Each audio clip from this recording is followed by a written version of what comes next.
নমস্কার শ্রোতা বন্ধুরা, বৃষ্টি ও গল্প চ্যানেলে আপনাদের সকলকে স্বাগত জানাই। আজকের গল্প হুমায়ুন আহমেদের লেখা অসুখ। নয়াপল্টনের এক গলিতে তার সাথে দেখা হয়ে গেল। আমার রিফ্লেক্স অ্যাকশন খুব ভালো। চট করে একটা দোকানের আড়ালে চলে গেলাম, কিন্তু তিনি চেঁচিয়ে উঠলেন, আরে রঞ্জু না?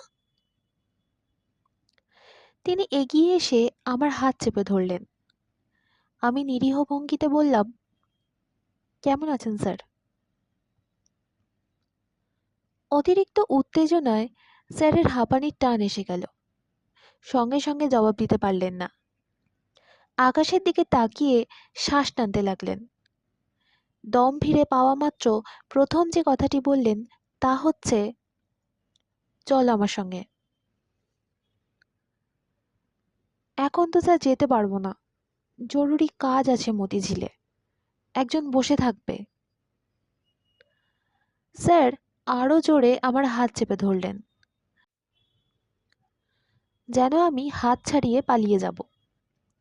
আমি বললাম, স্যার আমি বরং কাল একবার আসবো, বাসায় থাকবেন তো? সকাল 10টার মধ্যে চলে আসবো। আমি তোমাকে অনেকদিন ধরে খুঁজছি। তুমি যে ঠিকানা দিয়েছিলে সেই ঠিকানায় কয়েকবার গেছি, সেখানে তো কেউ থাকে না। আমি জবাব দিলাম না। স্যার বললেন, খোকনের মার খুব খারাপ অবস্থা, তোমাকে খুঁজছি সেই জন্যই। অসুখ বেড়েছে নাকি? বাড়া কমা আর কি, বেশি দিন বাঁচবে না, মরাই এখন ভালো। আমি কিছু বললাম না। স্যার মৃদু স্বরে বললেন, এখন খুব বিরক্ত করে, চেঁচামেচি করে, আর ভাল লাগে না। তোমাকে অনেক খুঁজেছি, কেউ ঠিকানা বলতে পারে না। তারপর আর না যাওয়া ভালো দেখায় না। আমি বিরক্ত মুখে হাঁটতে শুরু করলাম। মতিঝিলে ফজলু আমার জন্য সত্যি সত্যি অপেক্ষা করবে। তার আমাকে নিয়ে একজন ইঞ্জিনিয়ারের কাছে যাওয়ার কথা। সেই ইঞ্জিনিয়ার নাকি ইচ্ছা করলেই 2-3টা চাকরি দিয়ে ফেলতে পারেন। এই সব গালগল্প আজকাল আমি আর বিশ্বাস করি না, তবু যে যা বলে করি। এখন যদি কেউ আমাকে বলে অমুক লোকের বাড়ির সামনে গিয়ে 10বার টিকবাজি খেলে আমার একটা চাকরি হবে, আমি সম্ভবত তাও করব। ফজলু করবে তার চেয়েও বেশি, সে হয়তো 20টা ডিগবাজি খাবে। আমরা হাঁটছি নিঃশব্দে। রাস্তায় হাঁটলেই আমার সিগারেট ধরাতে ইচ্ছা করে। এখন সেটা সম্ভব নয়, কারণ আমার সঙ্গে পা মিলিয়ে যিনি হাঁটছেন তিনি স্কুলে আমাদের ইংরেজি পড়াতেন, এবং তার বড় ছেলেটির সঙ্গে এককালে আমার দারুণ বন্ধুত্ব ছিল। স্যার বাসার সবাই ভালো তো? স্যার জবাব দিলেন না। সম্ভবত এখন আর তিনি কানে তেমন ভালো শোনেন না।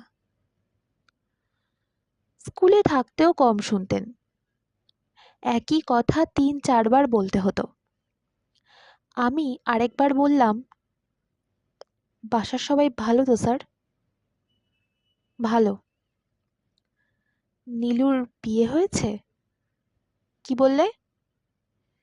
নীলুর বিয়ে হয়েছে নাকি? হয়েছে। ছেলে কি করে? ব্যবসা করে। আমার অল্প একটু মন খারাপ হলো। নীলু মেয়েটি অসম্ভব রূপসী। এককালে নীলুর জন্য আমার বেশ দুর্বলতা ছিল। বেনামিতে কয়েকটা চিঠিও লিখেছিলাম। সেই সব আমার লেখা টের পেয়ে নীলু কেঁদে কেটে অস্থির। আমি ছোট্ট একটা নিঃশ্বাস নিলাম।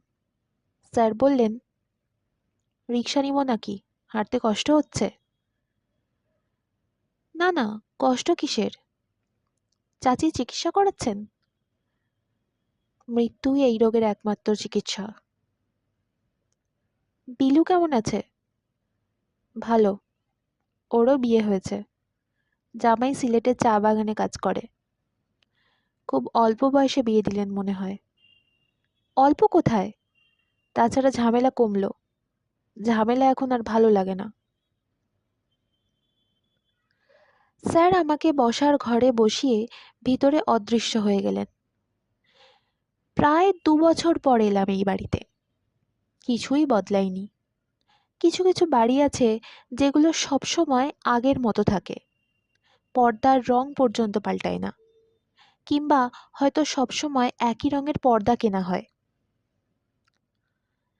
আমাকে অবাক করে দিয়ে নীলু এসে ঢুকলো। মায়ের কাছে বেড়াতে এসেছে হয়তো। বেশ সাজুগুজু করে আছে। বিয়ে হবার জন্যই হয়তো, কিংবা অন্য যে কোনো কারণেই হয়তো তাকে দেখাচ্ছে আরো সুন্দর। নীলু এসেই ঝগড়ার ভঙ্গিতে বলল, আপনি বাবাকে ভুল ঠিকানা দিয়েছেন কেন? ভুল না, আমি এক ঠিকানায় বেশি দিন থাকি না। রঞ্জু ভাই, আপনি একটা মিথ্যা কথা বললেন। যে ঠিকানা দিয়েছিলেন সেই ঠিকানায় রঞ্জু নামে কেউই কখনো ছিল না। আমি চুপ করে রইলাম। নীলু বলল, মার জন্য তো একবার অন্তত আপনার আসা উচিত, উচিত না? সময় পাই না। সময় পান না কেন? কি এমন রাজকার্য? নানান ধান্দায় থাকি। আজ কিন্তু সন্ধ্যার আগে যেতে পারবেন না। সন্ধ্যাবেলা আমার বর আসবে। সে আপনার সঙ্গে যাবে, দেখে আসবে আপনি কোথায় থাকেন।